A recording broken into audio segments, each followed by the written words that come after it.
శ్రీమాత్రే నమః. జై గురు దత్తాత్రేయ నమః. ఈ వీడియోలో మనం మిథున రాశి వారికి ఆర్థిక వనరులు అంటే ధన ఆదాయం ఏ విధంగా వస్తుంది, ధనాన్ని తెచ్చిపెట్టే గ్రహాలు ఏవి, మనం ధనవంతులు అవ్వాలంటే ఏ గ్రహాల్ని ప్రసన్నం చేసుకోవాలి అన్న విషయాన్ని మనం పరిశీలిద్దాం. కేవలం జాతకంలో ఉన్నటువంటి ధనయోగాలు ఏ విధంగా వస్తాయో తెలుసుకుందాం. మిథున రాశి వారు అంటేనే ఇది వాయుతత్వ రాశి. రాశికి బుధుడు అధిపతి అవ్వడం వల్ల వీళ్ళ ఆలోచనలు, ఊహలు, ప్లానింగ్స్ అంతా కూడా చాలా అడ్వాన్స్గా ఉంటాయన్నమాట. అంటే రాబోయే 10 సంవత్సరాల ముందు ప్రపంచం ఏ విధంగా మార్పు చెందుతుంది, టెక్నాలజీ ఏ విధంగా డెవలప్మెంట్ అవుతుంది, అప్పుడు ఉన్నటువంటి జనం అంటే ఫ్యూచర్లో ఉన్నటువంటి ప్రజలు ఏ అవసరాలకి ఏ వస్తువులు వినియోగించుకుంటారో, ఏ విధంగా అడ్వాన్స్ అవుద్దాం ముందుగానే ఊహించి దానికి అనుగుణంగా వీళ్ళ యొక్క ప్లాన్స్, పథకాలు ముందుకు తీసుకెళ్తూ ఉంటారు. అలాగే కేవలం బ్రెయిన్ మాత్రమే ఉపయోగించి ఉన్న చోట నుండే ఉండి అనేక స్కీముల ద్వారా, పథకాల ద్వారా అంటే వీళ్ళ how to earn money in easy ways అంటే సులభమైన పద్ధతిలో ధనాన్ని సంపాదించే మార్గాన్ని అన్వేషిస్తూ ఉంటారు. అంటే మంచి తెలివితేటలు, మేధావులు, భవిష్యత్తుని ముందుగా దర్శించడం వల్ల అనేక మంది ఈ మిథున రాశి లేదా మిథున లగ్నంలో ఉండిన వాళ్ళు సాధారణ స్థాయి నుంచి అపార కుబేరులుగా మారిన వాళ్ళు కూడా చాలామంది ఉన్నారు. ఎక్కువ వీళ్ళు సంపాదించిన ధనంలో కొంత భాగాన్ని దేశ అభివృద్ధి కోసం, డొనేషన్స్ కోసం ఇచ్చినటువంటి గొప్ప వ్యక్తులు ఈ రాశి లేదా ఈ లగ్నం అంతే జన్మించడం జరుగుతూ ఉంటుంది. దాని తర్వాత అంటే వీళ్ళ స్పెక్యులేషన్ ద్వారా వాళ్ళ దగ్గర ఉన్న ధనాన్ని ఓ చోట స్థిరంగా ఉంచకుండా దాన్ని రెట్టింపు చేస్తూ ఉంటారు అనమాట. కొంతమంది ఏంటంటే ఒక ధనాన్ని సంపాదిస్తే ఐడియల్గా ఏదో క్యాష్ దాచిపెట్టుకోవడం కానీ, ఏదో స్థిరాస్తి మీద పెట్టడం కానీ చేస్తూ ఉంటారు. కానీ వీళ్ళు అలా కాదు, ఏ సోర్స్ బేగా ఉంటే దాని మీదకి మళ్ళిస్తూ ఉంటారు. అలాగే ఏదన్నా సొంత ఆస్తులు, పెద్దలు ఇచ్చిన ఆస్తులను కూడా ఎటువంటి బాధ, భయం లేకుండా భవిష్యత్తు కోసం ముందుగానే ఉంచి ఆ స్థలాన్ని, పొలాన్ని అమ్మేసి భవిష్యత్తులో ఏదో ప్రాంతంలో ఇక్కడ 4 ఎకరాలు అమ్మి ఏ కర్ణాటకలోనో ఏ ఒరిస్సాలోనో 15-20 ఎకరాలు కొని దాన్ని ఇంప్రూవ్ చేసి ఇప్పుడు కోటీశ్వరులను కూడా చాలామంది ఈ రైతువారి కుటుంబాల్లో ఈ లగ్న రాశి జాతకులు ఉండడం జరుగుతుంది. బట్ ఎనీహో ఏదన్నా 2 సోర్స్ ఉంటాయన్నమాట. ఏ లగ్న జాతకుడికైనా ధనాన్ని తెచ్చిపెట్టే గ్రహం ఒకటి, తెచ్చిపెట్టిన అంటే సంపాదించిన ధనాన్ని దాచుకుంటూ దాన్ని అంటే రూపాయి పోగేసి లక్ష పోగేసుకుంటూ కోట్లు కూడబెట్టే భావం ఒకటి ఉంటుంది. ధనాన్ని ఇచ్చే భావం అంటే లాభస్థానం. 11వ స్థానం అన్నది జనరేట్ ఆఫ్ మనీ అంటే మనీ ఉత్పత్తి అక్కడ అవుతుంటుంది. అంటే ఆ ధన సంపాదన, దానికి కారణం 11వ స్థానాధిపతి మేషరాశి, దానికి అధిపతి కుజుడు. మేషరాశి ఏం చెప్తూ ఉంటుంది? భూములు చెప్తూ ఉంటుంది, భూమిలో ఉన్నటువంటి సంపద చెప్తూ ఉంటుంది. అలాగే కుజుడు దానికి అధిపతి అవ్వడం ఇండస్ట్రీసు, దాని తర్వాత టెక్నాలజీ అంతా కూడా మెకానిజం అంతా మెకానికల్ టెక్నాలజీ అంటే ఫైర్తో ఉపయోగించింది కాబట్టి రాకెట్ టెక్నాలజీ అవ్వచ్చు, స్టీల్ అండ్ ఐరన్ అవ్వచ్చు.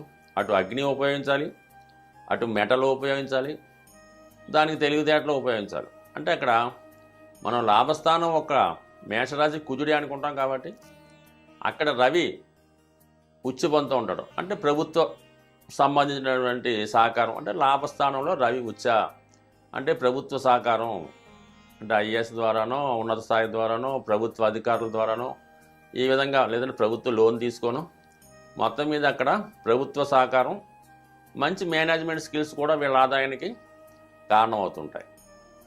అలాగే శని నీచ పొందుతూ ఉంటాడు. అంటే శ్రమ, ఎక్కువ శ్రమ పట్టడం, ఆ శ్రమను ధనంగా మార్చుకోవడం.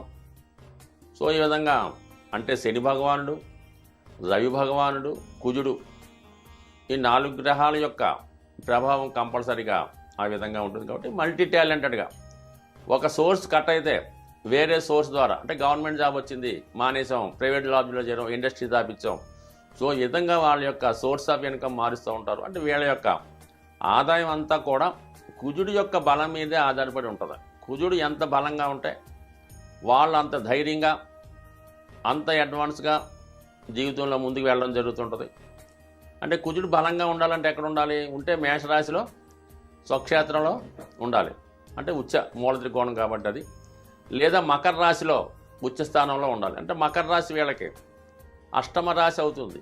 అక్కడ కుజుడు ఉచ్చులో ఉండడం అన్నది కొన్ని విషయాల్లో ఇబ్బంది పెట్టినప్పుడు కూడా మరి భూములు స్థిరాస్తుల విషయంలో కానీ వృత్తి విషయంలో కానీ సక్సెస్గా ఉంటుంది. ఇంకా పర్సనల్ లైఫ్లో కొన్ని ఇబ్బందులు ఉంటే ఉండొచ్చు, అది మనం ధనానికి సంబంధించింది కాదు కాబట్టి దాని విషయం వేరే చర్చుకుంటే, అష్టమంలో కుజుడు బలంగా ఉన్నప్పుడు కంపల్సరీగా భూములు స్థిరాస్తులు కలిసి రావడం జరుగుతూ ఉంటుంది. సో ఈ విధంగా మరి కుజుడికి భాగ్యాధిపతితో కనెక్షన్ ఉంటే, అంటే శనితో కనెక్షన్ ఉంటే ఇండస్ట్రీస్ ద్వారా లాభాన్ని కలగడం జరుగుతూ ఉంటుంది. అంటే ఇండస్ట్రీస్ ద్వారా లాభాన్ని ఆర్జిస్తూ ఉంటారు, ఇండస్ట్రీస్ స్థాపించవచ్చు, అందులో అధికారులుగా పనిచేయచ్చు.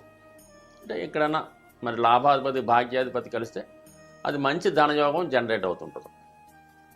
అలాగే పంచమాధిపతి కలిస్తే ఇంకా అదృష్టం మాట.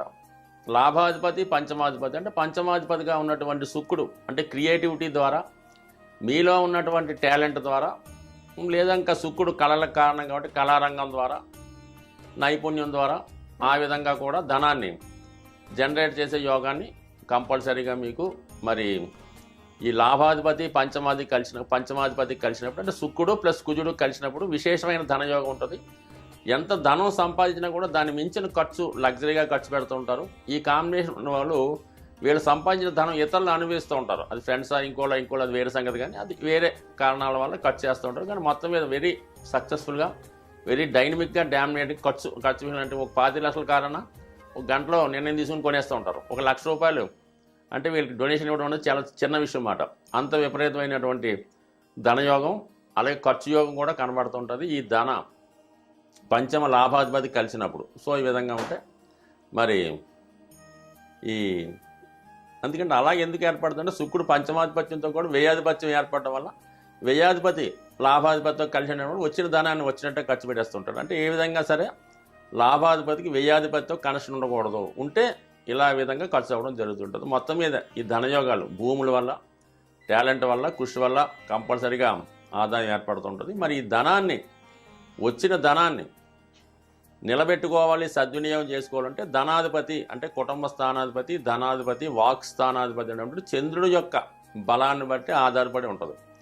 చంద్రుడు బలంగా ఉంటే ఉచ్చులో ఉన్న మిత్రక్షేత్రంలో ఉన్న ఖర్చు పెట్టే విషయంలో ఆచితూచి ఖర్చు పెట్టడం జరుగుతుంటుంది అన్నమాట. ఇది ఎంతవరకు అవసరం, ఇది మనకు ఉపయోగపడుతుందా, దీనివల్ల మనం ఎంతవరకు దీన్ని మనం ఉపయోగించుకోవచ్చు అన్న విషయాన్ని ఆలోచించి 1-2 సార్లు నిర్ణయించి ఏదైనా ఖర్చు పెట్టడం జరుగుతుంటుంది.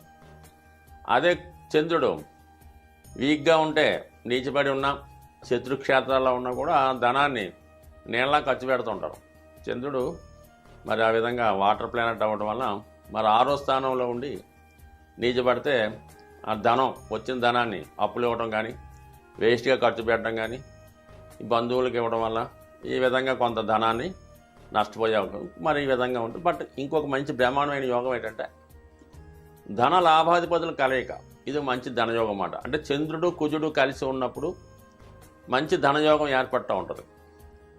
అయితే మళ్ళీ ఎమోషన్కి ఊరై ధనాన్ని కూడా ఎక్కువ ఖర్చు పెడుతుంటారు. అంటే మిథున రాశి లేదా మిథున లగ్నం వచ్చిన ప్రాబ్లం ఏంటంటే చాలా ధనం సంపాదించారు, కానీ సంపాదించిన ధనంలో ఒక 10% వీళ్ళు దాచుకుంటే చాలా బ్రహ్మాండంగా కోటీశ్వరులు అవుతారు. 90% ధనాన్ని వీళ్ళు వేరే విధంగా ఖర్చు పెట్టడం, వేస్ట్ చేయడం, డొనేషన్స్, వాటికి వీటికి అక్కలేని వస్తువులు, ఈ పెద్ద పెద్ద ఖరీదైన గృహాలకి ఈ విధంగా ఖర్చు పెడుతుంటారు. కేవలం 10% దాచుకుంటే వీళ్ళు మించిన వాళ్ళు ఉండరు. అంటే వీళ్ళ యొక్క నాలెడ్జ్ అంతా కూడా అటు చదువుకునే టైంలో కూడా పూర్తిగా వెచ్చించరు, కొద్దిపాటి మాత్రం చదివి ఉపయోగిస్తూ ఉంటారు. సో ఈ విధంగా వీళ్ళ యొక్క సామర్థ్యాన్ని పూర్తిగా దేని మీదన్నా కాన్సన్ట్రేట్ చేస్తే దాంట్లో నెంబర్ 1 స్థాయికి వెళ్ళడం అనేది పక్కా. కానీ కొంతకాలం ఒకదాని మీద, కొంతకాలం వేరే దాని మీద, ఈ విధంగా వాళ్ళు ఒకదాంట్లోంచి ఒకరు షిఫ్ట్ అవ్వడం, మారుస్తూ ఉంటారు. ఆదాయ విషయంలో కూడా సాధారణ స్థాయిలో ఆదాయం ప్రారంభమై అంచెలంచెలుగా వెదిగి టక్కన బ్రేక్ పడిపోతాం. మళ్ళీ కొన్నాళ్ళు చాలా ఖాళీగా ఉండి సంపాదించిన ధనాన్ని ఎంజాయ్ చేస్తూ ఖర్చు పెడతారు. ఇంకా సంపాదించిన ధనం అయిపోయిందనే క్షణంలో మళ్ళీ ఒక వెలుగు వెళ్ళడం జరుగుతుంటుంది. సో ఈ విధంగా ధన విషయంలో అప్ అండ్ డౌన్స్ కూడా జరుగుతుంటాయి. మరి వృత్తి విషయంలో కూడా అలాగే మంచి స్థాయికి వెళ్ళి ఒకసారి డౌన్ అవడం, మళ్ళీ మంచి స్థాయికి వెళ్ళడం జరుగుతుంటుంది. సో ఏదన్నా ఈ రాశివారు ధనాన్ని జాగ్రత్తగా వెచ్చించాలంటే వారానికి ఒక రోజు ధనాన్ని ఖర్చు పెట్టుకోకుండా సేవ్ చేసుకోవడం, ధనాధిపతి అయినటువంటి కుజుని యొక్క అనుగ్రహం కోసం సుబ్రహ్మణ్య స్వామిని కానీ ఆంజనేయ స్వామిని పూజించుకోవడం, అలాగే ధనం కూడబెట్టడానికి చంద్రుడు అవటం వల్ల చంద్రుని యొక్క అనుగ్రహం కోసం సోమవారం రోజు అమ్మవారిని ఆరాధించడం. సో ఏదన్నా ధనలాభాధిపతులను ప్రసన్నం చేసుకుంటే ఖచ్చితంగా ఈ మిథున రాశి వారు ఎవరు ఊహించని ఆర్థిక విజయాలు సాధిస్తారని ఆశిస్తూ స్వస్తి.